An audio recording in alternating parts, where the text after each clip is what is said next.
Thanks a lot for speaking to us, sir. I want to first begin about the controversies and then talk about the bigger picture.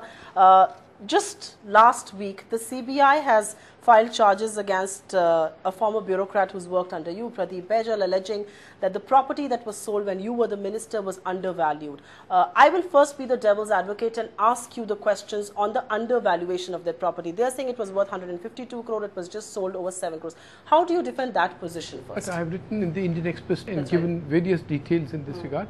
The valuers were selected from a government-approved list by the financial advisors, and everybody accepted that.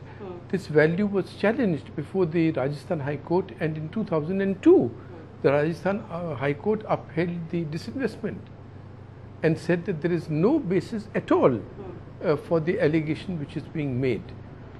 But you certainly start waking up and arraigning a senior civil servant like this 12 years after a decision has been taken by the full cabinet committee on disinvestment.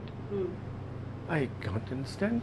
The question and I have given various reasons for that. For instance, to give you one example, they say about the land, that there is so much land around it. But the land you cannot build a shed on it. That's right. Because it was in the coastal regulation zone. That was so in 1997. That was so again in 1999. That's right, yes. That is so again confirmed like that in 2012. You can't do that. The matter actually closes once the High Court has said that there is nothing wrong with it. The question that I want to ask you is, why according to you has this matter been raked up 12 years after the sale happened? Let's be candid here. I'm always candid with you. Wow. I just don't know. I think there is some sort of satellite in the Jodhpur unit, because the officers there seem to have started this on Hindustan Zinc also. Right. And then when they came to me, मैंने कहा भाई complaint क्या है? कहते नहीं जी वो actually the phrase वो कहते जी वैसे ही किसी ने कहा था. So it was a verbal complaint that was made. Oral complaint. In this particular thing, in the FIR it says an anonymous complaint, and you start inquiries on that. How do I know that there was even an oral complaint? That's right. Just tell me. Right. How do I know there was an anonymous complaint and the officer did not fabricate it, for all sorts of ulterior purposes? I'll ask you a very frank question, and because you're known to be candid, you've always been candid with us. The question is that, do you believe Pradeep Baijal is only being targeted? They actually want to get to you because you were the minister under whom this was done. No, they would have named me. I'm not going to shy away. In fact, it is my practice. It was my practice on 2G when Vinod Vash was being questioned, or Pradeep Baijal was being questioned. It's certainly my thing when Hindustan Zinc was. Right. That as minister, responsibility is mine. Don't go after these civil servants. And I've written about that, and therefore I've gone out of my way to just write the paper also in defense of Pradeep Baijal, in defense actually of the entire decision. Let me just step back and ask you the larger question. A few instances in the past, booking Mr. Parak, then Mr. Bhave, now you, Mr. Baijal, then giving them a clean... Not you, by answering Mr. Baijal, giving them a clean sheet 6 months later. Is the CBI being reckless in this entire process? Are they hurrying into investigations only to realize they have no evidence 6 months later? Not only evidence, there is no ground. In fact, look at the Parak case. They said, no, it was such a good decision. Actually, 1,000 megawatts of electricity has come. Right. Some damn fool could not have known that earlier. Who does not know that Supriya is or is not producing 1,000? Investigating into this. Yes. So I really feel this is not recklessness. What is happening is that for either the director and others have lost control, let's say, of somebody in Jodhpur, and the situation has come about that even when the senior officers realize that their junior officer is doing something wrong, if they step in, people will say, "Nahi, senior officer ne paisa liya." So in India, journalists have helped create a situation in which allegation is proof and conviction alone is justice. That's right. So CBI can go on doing anything. And I have found that the CBI officers, in some cases, certainly the people who came to me for Hindustan Zinc, they did not understand what shale oil is. I was giving them the example of shale oil. Right. He said, "Kaisa tel? Kaun sa tel?" I will talk I about... said, "Ki nahi, sarson ka tel." I will talk to you about lack of expertise at CBI because the CVC has now raised concern on it. The question that I want to ask you point blank is that the impression is that the CBI is compromised at whatever level it may be. But it certainly seems to be the case, the way the case politicians come up and the way they go away. That certainly is one thing. I mean, the courts have had to remark on that, on these disproportionate assets cases. How does one explain what's happening in the Supreme Court right now as far as the CBI Director himself is concerned? He is in the eye of the storm. He's been meeting accused of scams that he's been probing as the head of the CBI. He said meetings do not amount to corruption. People who've gone to court against him say that the number of meetings that have happened and the frequency at which has happened, it doesn't fall in place. How do you view this? Well, actually, I'm very surprised. I've had occasion to once meet him at one of these India Today summits or something for 1 second. Right. And I've sent him an email when they started on Hindustan Zinc. Right. I sent him an email so that it is not done surreptitiously.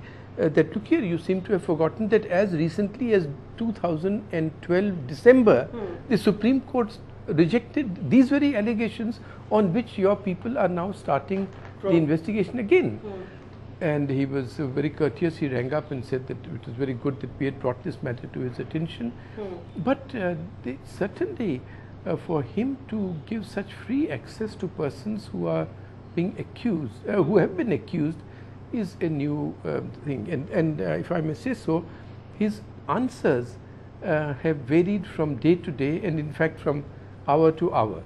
First, that these had not taken place, then that it was only 1 or 2 times. How did you access the diary? Diary, then that the diary is false, then that he did not know that the diary was being maintained, then that, well, what's wrong with my meeting people because they give me information, it's their side of the story, they are telling me things about my officers. Strange. You, just a minute, Right. you meet somebody 90 times to find out about your officers. That's Why ridiculous. is he? No, he has a lot of time. Let me ask you on questions of propriety.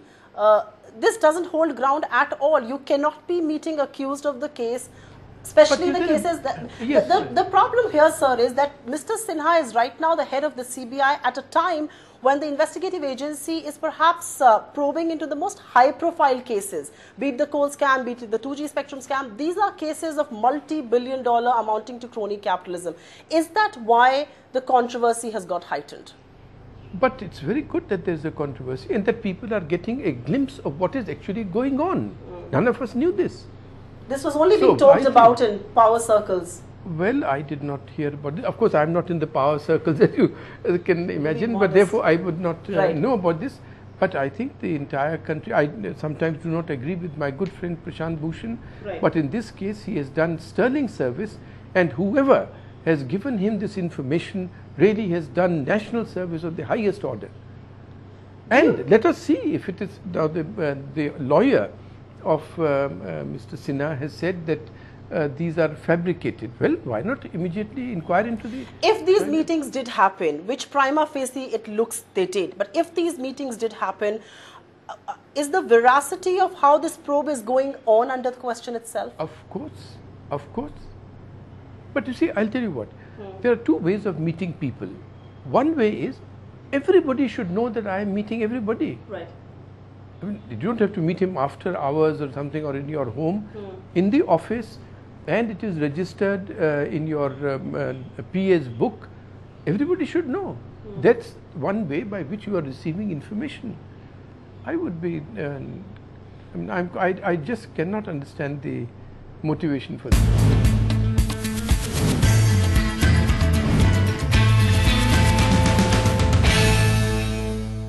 Do you believe the fact that some of the 2G scam cases are being reopened all over again? The Colgate scam, now Hindustan Zinc Balco after so many years. Is this no, but 2G was not opened up like this. But some of the cases are coming back to be investigated. Do you believe this is at one level denting investor sentiment that was just about beginning to look up? I think that's, of course, one point. I do not know if it was beginning to look up. I think we are living in a very small circle, what you call the power circle here, and journalists looking into them and only talking to them, and their sentiment is up, so you say investor sentiment is up. Which is the stock market today in the world which is not going up? And equity markets, they say anyways rally ahead. Yes, yes, you know all these things much better than we do. Yeah, that's true. And in the emerging markets, Russia, you won't invest in today, you won't invest in Brazil today, Indonesia has just had an election. So India is a good investment. Yes, Thailand is completely broken apart. So you just channel money into India. So the investment sentiment, yes, it will definitely get vitiated because of the uncertainties in India of retrospective taxation, retrospective difficulties as have arisen in the case of Vedanta in their projects, or the clearances of Cairn. These were things that, or Lavasa. Right. So these are, that affects investor sentiment. But my concern also is that in addition, you know, one of the instruments on which the Prime Minister is correctly focusing today, through which alone he can get things done, is the bureaucracy. I'm going to come to bureaucracy in a bit because I was going to discuss that with you. Just one and last that question. sentiment is, I can tell you from personal knowledge, I have been told in very high authority that secretaries who are to retire in a year or year and a half, they are just attending meetings. That's right. They are not taking decisions. You never know what you will be summoned for 15 years later. Yes, 12 years later when you are probably in your 70s and you Right. have no money to hire these big lawyers. I want to ask you one more question on CBI before I move on to bureaucracy, because that is the next topic I want to debate with you. Do you believe, and again, we've seen governments come and go, we've seen governments change, we've seen how the CBI probe changes with each government. Do you believe politicians influence too much of what the CBI does? Well, the evidence certainly is like that. CBI could not be doing all this somersaulting out of altruistic reasons. Somebody is persuading them, or they are themselves seeing who is the master. And you know, one very important point, Supriya, is that if you see, these are cases which the Supreme Court is monitoring. That's right. In that also all this is happening. So the cases that are under the radar, So you never know. this is a sieve then means. It's quite amazing. I will turn focus now to bureaucracy. Mr. Modi's big focus is to make the lethargic bureaucracy agile. He is choosing the bureaucracy as his big weapon to bring about this change. Is that a right strategy? Yes, in the circumstances, yes. Given the paucity of talent in the political class, this is the only practical way forward. That doesn't mean the bureaucrats should do projects. That means the bureaucrats should be used to clear the roads for others to forge ahead in India. Is the bureaucracy not under too much scrutiny though? Yes, they've been given timelines. Yes, they've been told not to sit on files. This is almost acting under pressure. Are you here suggesting... But I say, why should a file lie till tomorrow? You have to exercise your mind on it. Do it. Why should it go sort of by bicycle from here to there to the next ministry? Everybody should sit together and decide. That's what I understand the Prime Minister to be doing. So it's not that. My apprehension would be different. In the last 3 months, the bureaucrats have started taking more decisions. No. I actually said the opposite just now. Yes, that's what I'm saying. That they are just, because the Prime Minister, I feel that the Prime Minister at the moment is reviewing things. But the bureaucrats will start acting only when and only if things are changed in writing.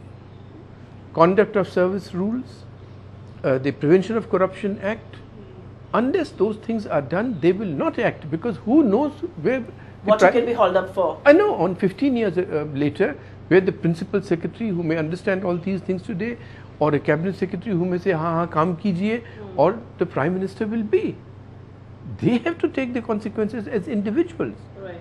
So unless you say there will be a period of limitation on your decision, unless you say that unless the evidence of money changing hands is found, we are not going to haul you up. I think unless these things, and they will not be satisfied. They will not be satisfied with oral assurances. What we saw in the last government was a complete disarray. Every minister was an authority unto self. The Prime Minister had no authority over his entire cabinet. Things are very different under this Prime Minister. Under Mr. Modi, things have fallen into place. Ministers come to office at a certain time. They have to leave at a certain time. All of that said and done. But allegations of micromanagement, allegations of centralized power, do you believe this is a sustainable model where he is the port of call for everything? But you see, as you said, at least the impression is that he is. Well, then we have to really, as journalists, examine what you said with the allegations. We should first find out, is that the case or not? And I am sure that he would realize that this is not the place where he is going to implement projects as it was when he was Chief Minister of Gujarat. Here he will be focusing on, has to focus on the setting of policy and ensure that others will then implement, execute it, yes. Have you seen that change? Has he changed from the Gujarat CM to an Indian Prime Minister? Or is it going to take time for anybody, not just him? Well, I am not that well acquainted with what is happening today. But on matters regarding foreign policy, for instance, he certainly seems to be reorienting the country's foreign policy, exactly what a Prime Minister should be doing.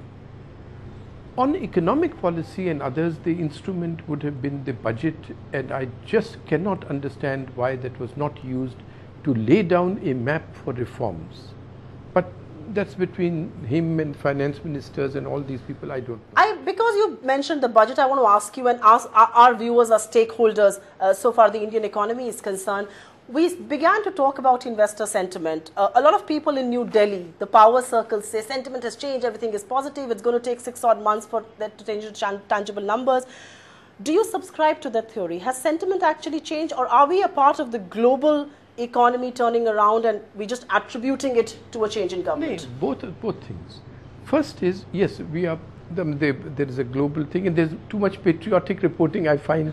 You know, whenever the Sensex goes up, it's because of us. That's right. When it comes down, it's then because of the global uncertainty. Global cues, yes. Yes, that's right. But other than that, there's of course a manifest change, but only for one reason, and that is the replacement of Dr. Manmohan Singh by Mr. Narendra Modi.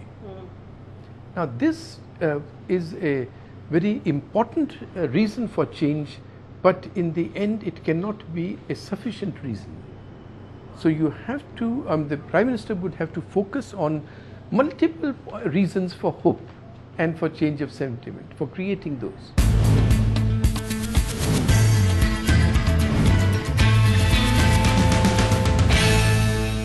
Like you said, the budget was the big opportunity. They've let go of that. It was almost a Babu's budget, if I may. It was almost written by one of the secretaries in the Ministry of Finance because it did not have any big bang reforms. It did not have an agenda, so to say.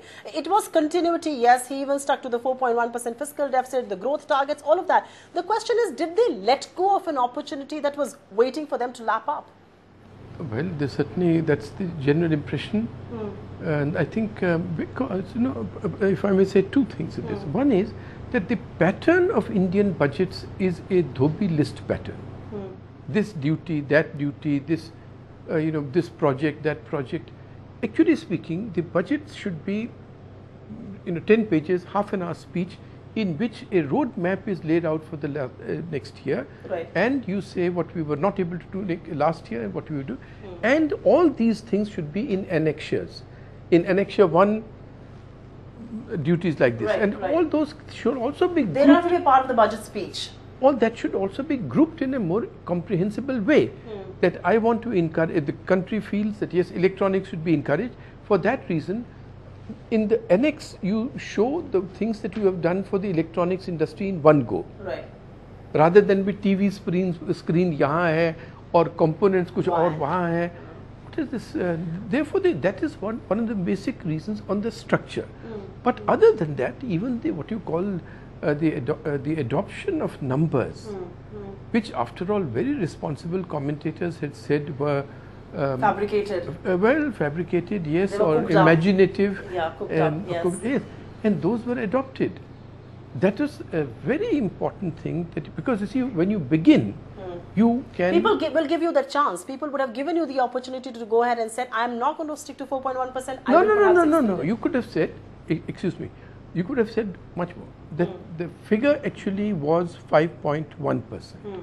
I am going to bring it down to 4.7%. Everybody would have said yes. That's right. People would have listened to you and believed you. Yes.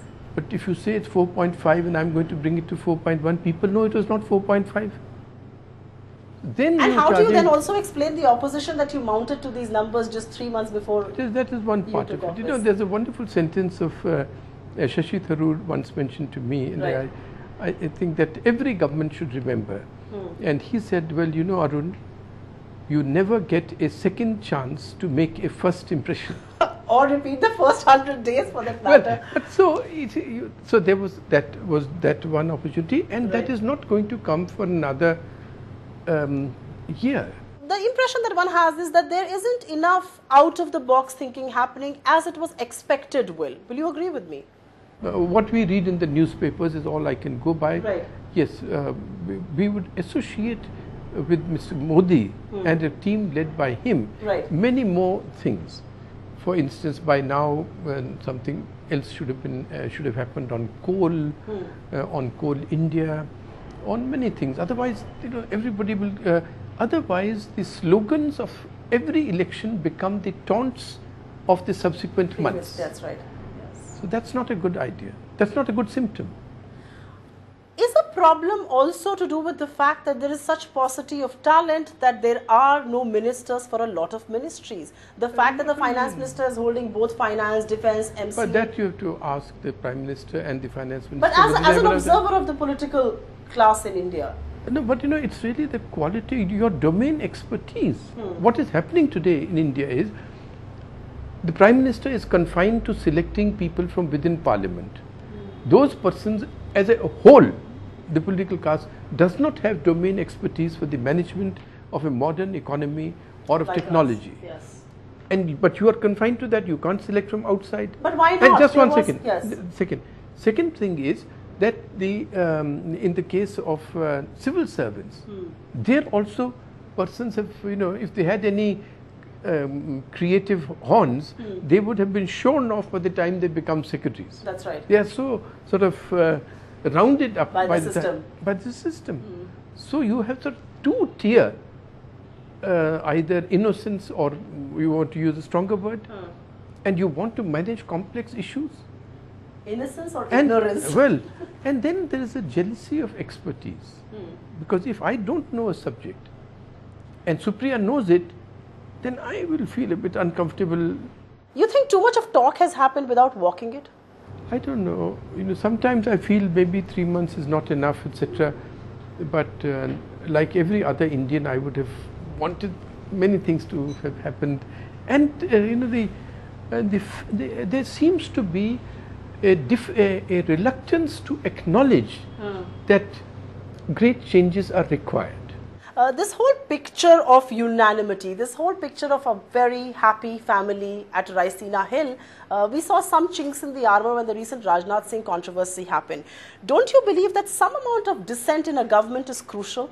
A dissent within, let's take that the cabinet meets. That's right. Then it is very necessary that everybody must feel confident that he can have his say. And one of the great pleasures of working with Mr. Bajpayee certainly was that you could say your mind completely. And you will not be taken to task. And I don't think that that's the nature of Narendra Modi either.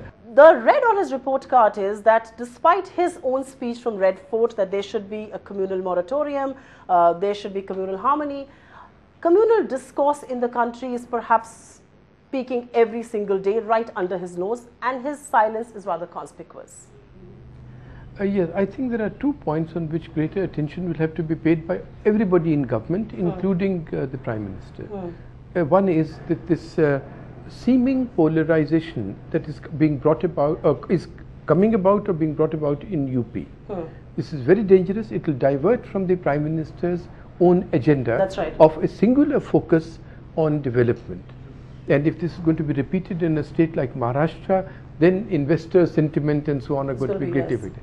Second, I feel is, if I may say with great respect, that this tension with the judiciary will cost everybody dearly. A very senior person, very senior, that more than you can imagine I would have access to, told me that, you know, how can we float along in the sort of fog, thinking that the ISIS ideology will not find 100 adherents in India? Absolutely, yes. And if I go on fanning Muslim sentiment, and then there will be those 100.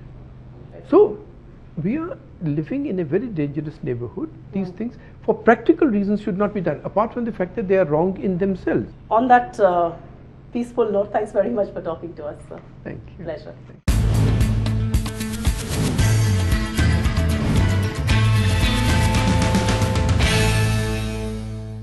Find us on Facebook at facebook.com/etnow and don't forget to click the like button. You can also follow us on Twitter at etnowlive. To stay updated with all our programming, hit the subscribe button on our YouTube channel by logging on to youtube.com/user/etnow.